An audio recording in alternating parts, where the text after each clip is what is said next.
16 Maret 2011, kapal MV Sinar Kudus berbendera Indonesia dibajak oleh perompak Somalia di Samudera Hindia. Mereka menuntut jutaan dolar untuk menebus 20 nyawa pelaut. Namun, bajak laut Somalia ini melakukan satu kesalahan fatal. Mereka meremehkan hantu-hantu Laut Nusantara yang sudah bersiap menembus jantung pertahanan mereka di ujung dunia. Inilah kisah saat Kopassus dan Denjaka membuktikan bahwa nyawa warga negara Indonesia jauh lebih mahal daripada peluru yang menembus dada para perompak.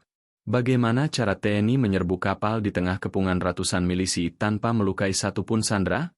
Mari kita bedah operasi militer paling ambisius dalam sejarah modern Indonesia. Ini bukan Orde Lama, apalagi Orde Baru. Ini adalah Orde paling baru. Kita akan bahas tuntas berbagai kisah dan peristiwa sejarah paling menarik yang pernah terjadi. Memahami sejarah adalah bekal berharga untuk menghadapi masa depan. Karena satu hal yang pasti, sejarah pasti akan terulang. Jangan lupa klik tombol subscribe dan nyalakan notifikasi agar Anda tidak ketinggalan video terbaru dari kami. Bersama belajar dari masa lalu untuk bekal masa depan yang lebih baik. Maret 2011, sebuah kapal kargo raksasa bernama MV Sinar Kudus sedang membelah ombak Samudera Hindia dengan tenang. Kapal milik PT Samudera Indonesia ini membawa komoditas berharga berupa ferronikel yang nilainya mencapai ratusan miliar rupiah. Tidak ada yang menyangka bahwa di balik tenangnya perairan internasional tersebut, maut sedang mengintai dari balik cakrawala. Kapal ini sedang dalam perjalanan menuju Rotterdam, melewati jalur perdagangan paling berbahaya di dunia, Teluk Aden. Tiba-tiba, radar menangkap pergerakan cepat beberapa objek kecil yang mendekat. Sebelum kru sempat bereaksi, dua speedboat yang dipenuhi pria bersenjata AK-47 dan peluncur granat RPG sudah berada di sisi kapal. Dengan tangga monyet, para pembajak ini memanjat lambung kapal dengan kecepatan yang mengerikan. Teriakan dan tembakan peringatan memecah kesunyian laut, menandakan bahwa kapal tersebut bukan lagi milik kapten dan krunya. Sebanyak 20 awak kapal warga negara Indonesia seketika berada di bawah moncong senjata. Mereka dipaksa berkumpul di ruang kemudi sementara para pembajak mengambil alih sistem navigasi. Bayangkan ketakutan yang dialami para pelaut kita, ribuan mil dari rumah, tanpa perlindungan, dan dikelilingi oleh pria-pria tanpa ampun yang hanya peduli pada uang. MV Sinar Kudus resmi dinyatakan hilang kontak dan jatuh ke tangan bajak laut Somalia. Kabar ini sampai ke Jakarta bagaikan petir di siang bolong. Pemerintah dan keluarga awak kapal terjebak dalam ketidakpastian yang menyiksa. Di perairan Somalia, MV Sinar Kudus dipaksa berlabuh di Elgan, sebuah wilayah tak bertuan yang menjadi sarang para perompak paling ditakuti di dunia. Inilah awal dari ujian kedaulatan bagi bangsa Indonesia di mata internasional. Jangan membayangkan bajak laut Somalia seperti karakter dalam film petualangan yang romantis. Mereka adalah sindikat kriminal yang sangat terorganisir, brutal, dan didukung oleh persenjataan militer yang mumpuni. Mereka memanfaatkan keruntuhan pemerintahan di Somalia untuk menciptakan bisnis penculikan skala global. Bagi mereka, MV Sinar Kudus bukan sekadar kapal, melainkan tiket lotre senilai jutaan dolar yang harus diperas habis-habisan. Para pembajak ini memiliki struktur komando yang jelas, mulai dari unit penyerbu hingga negosiator yang fasih berbahasa Inggris. Mereka tahu betul bagaimana menekan psikologis keluarga korban dan pemerintah dengan menyebarkan ancaman melalui media. Tuntutan awal mereka sangat fantastis, yakni 2,6 juta dolar, yang kemudian mereka naikkan menjadi 3,5 juta dolar sebagai hukuman atas keterlambatan respon. Mereka sangat provokatif, mengancam akan membunuh kru satu persatu jika tuntutan tidak dipenuhi. Kondisi di atas kapal pun sangat mengenaskan. Para sandera hanya diberikan makanan dan minuman seadanya, sementara mereka harus melihat para pembajak berpesta di atas penderitaan mereka. Para perompak ini juga menggunakan MV Sinar Kudus sebagai kapal induk untuk melakukan serangan ke kapal-kapal lain di sekitar perairan tersebut. Mereka menjadikan warga negara kita sebagai perisai manusia untuk melindungi diri dari ancaman patroli laut internasional. Kekuatan mereka di darat juga tidak bisa diremehkan. Di wilayah Elgan, mereka memiliki ribuan milisi yang siap melindungi markas mereka dari serangan udara maupun pendaratan amfibi. Inilah yang membuat misi penyelamatan menjadi sangat kompleks. Indonesia tidak hanya berhadapan dengan sekelompok perompak di tengah laut, tetapi juga dengan sistem pertahanan kelompok paramiliter di wilayah yang sangat tidak ramah. Di pusat pemerintahan Jakarta, atmosfer sangat tegang dan penuh perdebatan. Kabinet dipaksa untuk memilih dua opsi yang sama-sama berisiko tinggi. Opsi pertama adalah mengikuti kemauan pembajak dengan membayar tebusan demi keselamatan nyawa sandera. Namun, opsi ini dianggap merendahkan martabat bangsa dan akan membuat kapal-kapal Indonesia menjadi sasaran empuk di masa depan karena dianggap lemah dan mau membayar. Opsi kedua adalah melakukan operasi militer. Namun, ini adalah opsi yang sangat mengerikan bagi para pengambil kebijakan. Somalia bukan wilayah tetangga, jaraknya sangat jauh, dan intelijen di lapangan sangat minim. Jika operasi militer gagal dan sandera tewas, pemerintah akan menghadapi kecaman hebat dari dalam negeri maupun dunia internasional. Tekanan publik begitu besar, dengan keluarga sandera yang terus menangis memohon tindakan nyata dari negara. Presiden Susilo Bambang Yudhoyono akhirnya mengambil langkah yang sangat berani dan rahasia. Beliau memerintahkan agar segera disiapkan Satgas Militer untuk melakukan pembebasan secara paksa, namun dengan catatan tetap membuka jalur negosiasi sebagai pengalihan. Strategi ini disebut dengan tangan besi dalam sarung tangan sutra. Publik hanya tahu pemerintah sedang bernegosiasi, padahal di balik layar, mesin perang Indonesia sedang dipanaskan. Keputusan ini diambil setelah mempertimbangkan bahwa harga diri bangsa tidak bisa ditukar dengan uang tebusan. Indonesia harus menunjukkan taringnya sebagai negara maritim yang besar. Instruksi rahasia pun turun ke Panglima TNI, siapkan pasukan terbaik, berangkat sesegera mungkin, dan bawa pulang setiap nyawa warga negara Indonesia, atau jangan kembali sama sekali. Merespon perintah tersebut, TNI segera membentuk unit tugas khusus yang diberi nama Satgas Merah Putih. Ini bukan sembarang unit, ini adalah kumpulan dari para predator terbaik yang dimiliki Indonesia. Personel dipilih dari 3 matra sekaligus.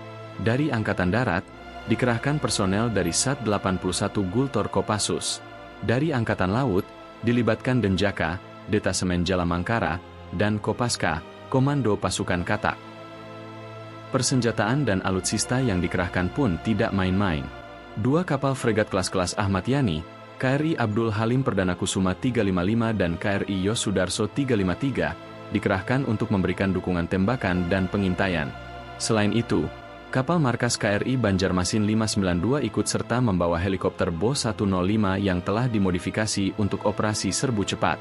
Satgas ini benar-benar mencerminkan kekuatan penuh dari elit militer Indonesia.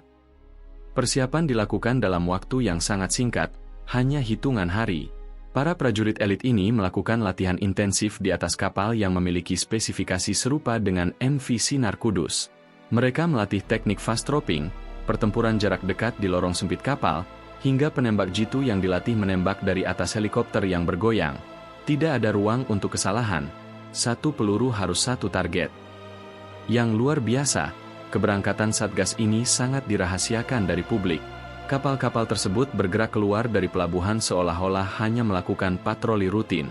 Bahkan, banyak personel yang tidak sempat berpamitan secara detail kepada keluarga mereka. Mereka membawa beban berat di pundak mereka, menyelamatkan nyawa saudara sebangsa di tanah asing yang penuh dengan musuh bersenjata lengkap. Tantangan pertama yang dihadapi Satgas Merah Putih bukanlah peluru musuh, melainkan jarak. Perjalanan menuju perairan Somalia menempuh jarak lebih dari 7.000 km melintasi Samudera Hindia. Ini adalah ujian nyata bagi ketahanan logistik dan mental para prajurit. Menjaga kondisi fisik tetap prima di tengah guncangan ombak laut lepas selama berhari-hari adalah hal yang sangat menguras energi. Selama perjalanan, kapal-kapal TNI harus melakukan pengisian bahan bakar di tengah laut, sebuah prosedur yang sangat teknis dan berbahaya. Mereka juga harus menghindari deteksi dari radar internasional agar elemen kejutan tetap terjaga. Koordinasi komunikasi dilakukan melalui satelit terenkripsi langsung ke markas besar TNI di Jakarta. Setiap pergerakan dipantau detik demi detik oleh para jenderal tertinggi di tanah air.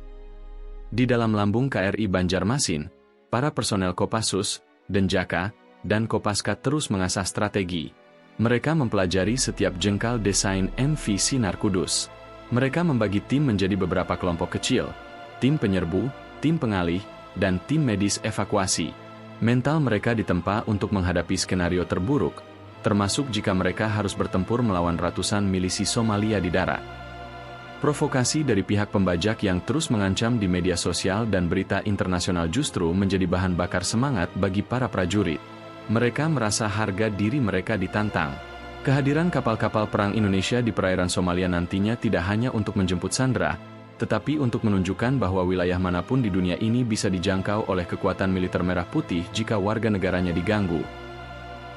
Setelah menempuh perjalanan panjang, Satgas Merah Putih akhirnya memasuki zona merah. Pengintaian dilakukan dengan sangat hati-hati. Menggunakan helikopter Bo 105 yang terbang rendah di bawah radar dan menggunakan peralatan optik jarak jauh, tim intelijen mulai memetakan posisi pembajak. Diketahui bahwa para pembajak tidak hanya berada di atas dek, tetapi juga berjaga di ruang mesin dan ruang navigasi dengan senjata siap tembak. Intelijen militer juga memantau komunikasi radio para pembajak. Dari situ diketahui bahwa mereka mulai merasa tegang namun tetap merasa aman karena menganggap pemerintah Indonesia hanya akan menggunakan jalur diplomasi. Kesalahan fatal para pembajak adalah meremehkan kecepatan dan keberanian TNI. Mereka tidak menyadari bahwa di balik cakrawala, 2 fregat tempur dan ratusan pasukan khusus sedang mengunci koordinat mereka. Tim penyelam dari Kopaska dan Denjaka juga melakukan pengintaian bawah air untuk memastikan tidak ada ranjau atau hambatan di sekitar lambung MV Sinar Kudus.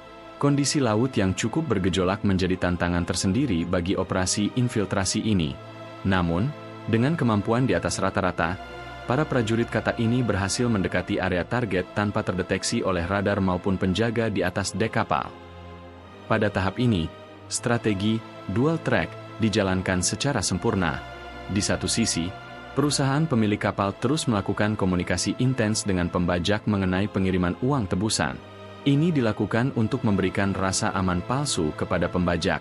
Padahal, setiap kata yang diucapkan dalam negosiasi tersebut digunakan oleh tim Satgas untuk menentukan waktu yang tepat guna melakukan serangan balik yang mematikan. Hari H pun tiba pada 1 Mei 2011. Sesuai kesepakatan negosiasi sebagai bentuk tipu muslihat, uang tebusan dijatuhkan dari helikopter ke atas dek MV Sinar Kudus.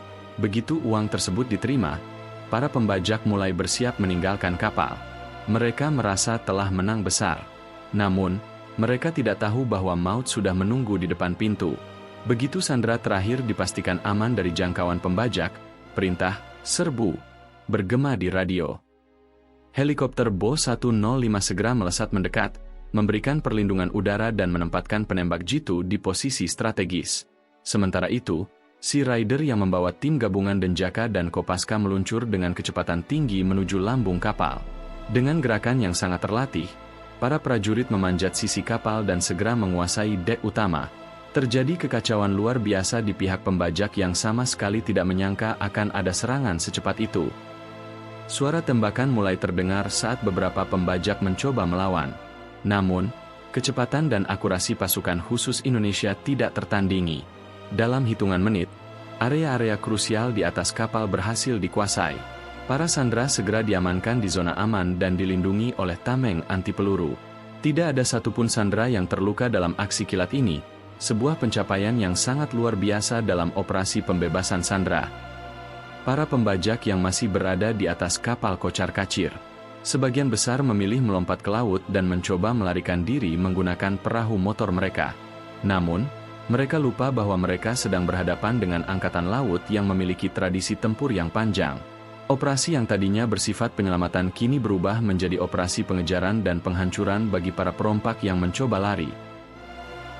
Drama tidak berhenti setelah kapal dikuasai. Sebagian kelompok pembajak yang membawa uang tebusan mencoba melarikan diri menuju daratan Somalia. Namun, Panglima Satgas memerintahkan pengejaran. Ini adalah momen yang sangat provokatif dan menunjukkan kekuatan kita. Helikopter TNI terus membayangi kapal para pembajak dari udara, sementara Sea Rider melakukan manuver pengepungan di permukaan laut. Kontak senjata sengit terjadi di perairan terbuka. Para pembajak melepaskan tembakan membabi buta ke arah pasukan TNI. Namun, dengan tenang, para operator pasukan khusus membalas tembakan dengan akurasi tinggi. Terjadi aksi kejar-kejaran yang dramatis di tengah ombak besar. Satu persatu mesin perahu pembajak berhasil dilumpuhkan oleh tembakan jitu dari tim penembak jitu yang berada di atas helikopter. Dalam baku tembak yang menegangkan itu, 4 orang bajak laut dikonfirmasi tewas di tempat. Mereka yang sebelumnya merasa sebagai penguasa samudera kini harus berhadapan dengan kenyataan pahit bahwa mereka telah salah memilih lawan. Keberanian para prajurit Indonesia melakukan pengejaran hingga mendekati wilayah teritorial Somalia menunjukkan bahwa kita tidak main-main dalam memberikan efek jerah. Kapal-kapal pembajak yang tersisa akhirnya terpaksa mundur dan melarikan diri ke daratan setelah melihat rekan-rekan mereka tewas. TNI tidak melakukan pendaratan di darat demi menghindari konflik diplomatik yang lebih luas, namun misi utama telah tercapai. Uang tebusan mungkin dibawa lari sebagian, namun nyawa sandera selamat dan para pembajak telah merasakan dinginnya timah panas dari prajurit merah putih. Operasi pembebasan MV Sinar Kudus dinyatakan sebagai sukses besar dan menjadi tonggak sejarah baru bagi militer Indonesia. Seluruh 20 awak kapal berhasil diselamatkan tanpa cedera berarti. Kapal MV Sinar Kudus kemudian dikawal ketat oleh KRI menuju pelabuhan terdekat yang aman sebelum akhirnya kembali ke tanah air. Keberhasilan ini disambut dengan tangis haru oleh keluarga sandera dan kebanggaan luar biasa oleh seluruh rakyat Indonesia. Secara teknis militer, operasi ini membuktikan bahwa Indonesia memiliki kemampuan power projection atau proyeksi kekuatan jarak jauh yang mumpuni. Tidak banyak negara di dunia yang mampu melakukan operasi pembebasan sandera sejauh ribuan kilometer dari pangkalan utamanya dengan hasil yang sempurna. Nama Kopassus, Denjaka, dan Kopaska kembali harum di kancah pasukan elit dunia, sejajar dengan Navy SEALs atau SAS. Dampak diplomatiknya pun sangat signifikan. Indonesia tidak lagi dipandang sebelah mata dalam isu keamanan maritim global. Kapal-kapal berbendera Indonesia kini memiliki reputasi sebagai kapal yang dilindungi oleh negara yang berani bertindak tegas. Para pembajak di Teluk Aden pun berpikir dua kali untuk menyentuh kapal dari Nusantara, karena mereka tahu ada hantu-hantu yang siap mengejar mereka sampai ke ujung dunia. Bagi PT Samudera Indonesia, keberhasilan ini adalah anugerah besar.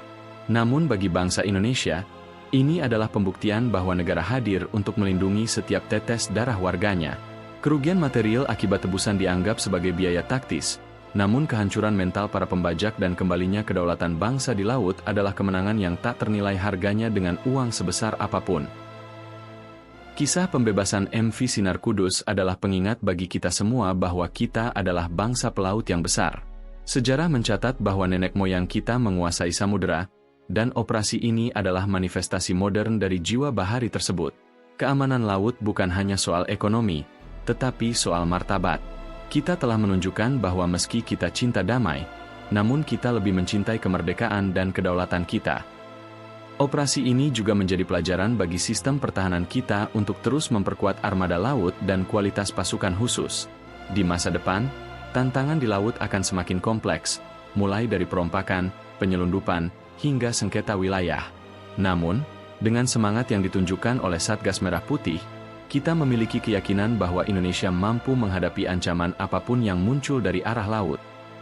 Pesan moral dari peristiwa ini sangat jelas. Jangan pernah meremehkan diamnya bangsa Indonesia. Kita mungkin terlihat tenang dan mengutamakan diplomasi, namun jika nyawa warga negara kita diusik, Indonesia memiliki taring yang sangat tajam dan mematikan. Prajurit-prajurit yang terlibat dalam operasi ini adalah pahlawan tanpa tanda jasa yang telah menuliskan tinta emas dalam sejarah militer modern kita. Mari kita jadikan kisah MV Sinar Kudus sebagai inspirasi untuk terus mencintai dan menjaga tanah air kita. Lautan bukan pemisah, melainkan pemersatu bangsa. Dan di setiap jengkal perairan di mana bendera merah putih berkibar, disitulah perlindungan negara akan selalu ada. Kita adalah bangsa yang besar, bangsa yang kuat, dan bangsa yang tidak akan pernah tunduk pada ancaman manapun. Operasi pembebasan MV Sinar Kudus bukan sekadar aksi militer biasa, melainkan sebuah pernyataan tegas kepada dunia mengenai eksistensi kedaulatan Indonesia. Melalui koordinasi yang sempurna antara diplomasi tingkat tinggi dan eksekusi taktis dari unit elit TNI, Indonesia berhasil menyelesaikan krisis yang sangat kompleks tanpa mengorbankan satupun nyawa warganya.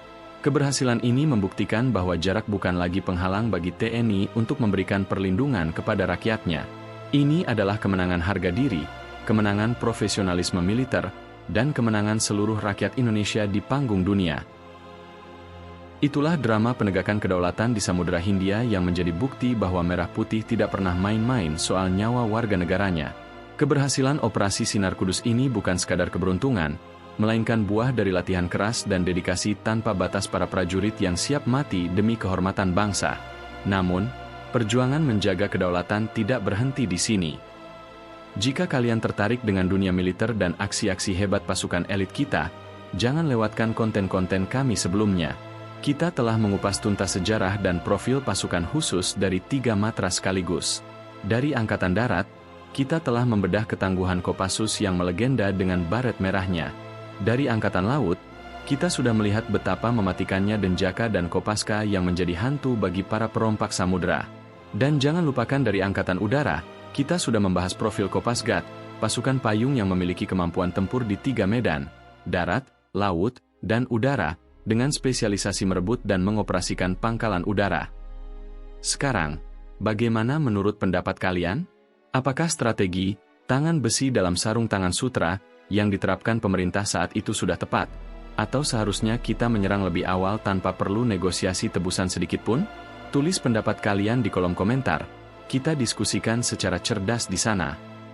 Jangan lupa untuk klik tombol like jika kalian bangga dengan kekuatan TNI, subscribe channel ini agar tidak ketinggalan informasi militer paling mendalam lainnya, dan bagikan video ini ke grup WhatsApp atau media sosial kalian. Mari kita edukasi lebih banyak orang tentang hebatnya sejarah militer Indonesia. Terima kasih sudah menonton, dan sampai jumpa di pembahasan selanjutnya.